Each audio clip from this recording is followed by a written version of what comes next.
বন্ধুর এখানে বয়স্ক লোকটির চোখ বাঁধা ছিল। সে তার বইয়ের কিছু ছবি তোলে।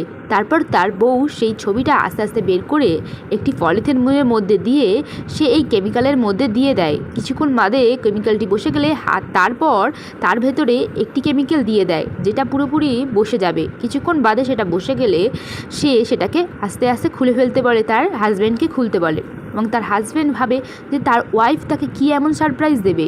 বন্ধুরা, যেটা দেখার পর এই হাজব্যান্ড কেঁদে ফেলে। তোমরাও তো সেই সারপ্রাইজটা অবশ্যই দেখবে, কিন্তু বন্ধুরা সেটা তোমরা দেখার আগে বন্ধুরা তোমরাও যদি আমার মতো আল্লাহকে মনে প্রাণে ভরসা আর বিশ্বাস করে থাকো তাহলে অবশ্যই ভিডিওতে লাইক করে চ্যানেলটাকে সাবস্ক্রাইব করে দেবে। আর যারা যারা করবে না আমি বুঝে নেবো তারা আল্লাহকে মনে প্রাণে একটুও ভরসা আর বিশ্বাস করতে পারে না। বন্ধুরা, এবার লোকটি সেই পলিথিনটিকে আস্তে আস্তে বের করে আনে এবং বের করে তার ভেতরে যে ফটোটা তোলা ছিল সেই ফটোটা দেখে এই হাজব্যান্ডটি অবাক হয়ে পড়ে, কারণ তার বউ প্রেগনেন্ট। আসলে তারা অনেকদিন বাবা মা হতে পারছিল না।